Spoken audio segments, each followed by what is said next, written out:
Hey, over here. Over. Nope. Here a little bit more. Up a little, down. Hi, my name is Nick Viselli. And I'm Jack Lumsden. This is our final on how women were treated during the 1930s, as well as how women were referred to in John Steinbeck's novella, Of Mice and Men. Curly's wife is a young, pretty woman. The other characters in the book only refer to her as Curly's wife. I think that she resembles a symbol more than a character during the novel. I think it was more about the men trying to make money than how the women were also affected.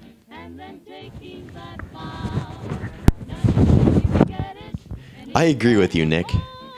While Curly's wife was the only one in the book, she wasn't even given a name. And men, like Carlson, who plays an equally important, maybe even less important role, gets his name portrayed multiple times. As well as how she was treated poorly on the farm due to her gender, because issues like racism and sexism were common and accepted in that time period. A quote representing this is, "Don't you even take a look at that. Bitch. I don't care what she says or does. I've seen 'em poison, but I've never seen no jailbait worse than her." This is a quote said by George Delaney in Chapter 3 about Curly's wife. This is an example of sexism because George calls Curly's wife a Bitch. which is a derogatory name towards a female. Even more, this shows that George thought bad about Curly's wife without even meeting her because he doesn't care what she says or does.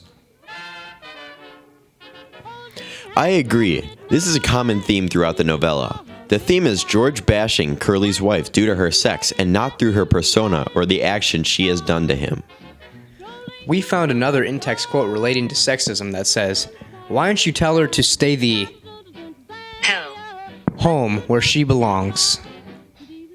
This quote highly suggests that women were supposed to tend to be home. This is a stereotypical and sexist remark that is commonly used even today, stating that women are expected to stay home. I agree, Jack. This quote suggests that women were inferior to men because they were to stay at home and not take the job for a traditional man would have, like going to work on the farm or be employed in different regions.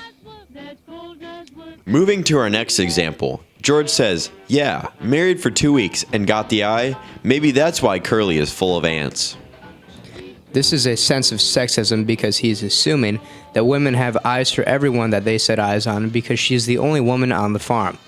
This is a large assumption because women were viewed as objects with intentions instead of people with thoughts and feelings. Right. In another sense, this was the only viewpoint of men in society. They had very misogynistic viewpoints. This could have been only what they assumed because they didn't take the time to get to know her and ended up treating her poorly because of it. Going back to our repeating theme of George's sexist viewpoints on the world, he says, quote unquote, "Ranch with a bunch of guys on it ain't no place for a girl, especially like her." Her is in reference to Curly's wife. This goes back to George thinking that because she's a woman, because she spends the majority of her time on an all-male farm. This once again exemplifies how men thought of women in the 1930s.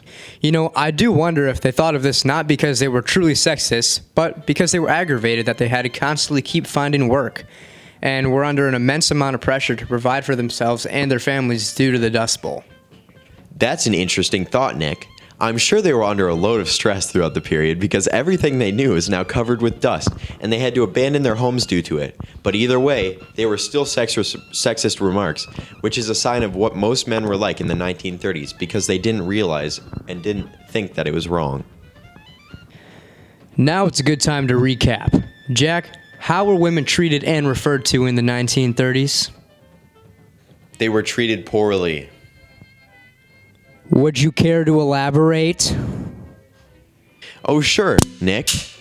Women were treated poorly throughout the 1930s because the men that treated them poorly did not know any better.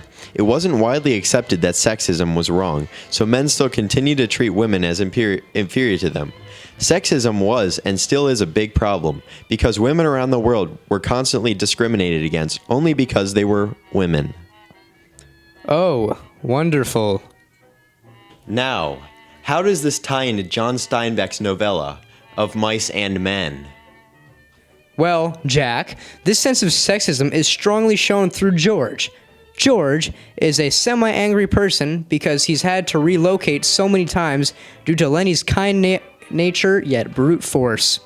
Lenny has some sort of mental disability, so George is the one that's deeper into the world of society and social norms, making him act more like everyone else, which at that time happened to be sexist. As presented previously, George has made many remarks in regards to women in a deprecating manner, which is an accurate representation of the average man during the 1930s. That's what I was thinking. Yup, unfortunately, gender was a big factor on how individuals were treated. Thank you for watching our final on how women were treated and referred to during the 1930s.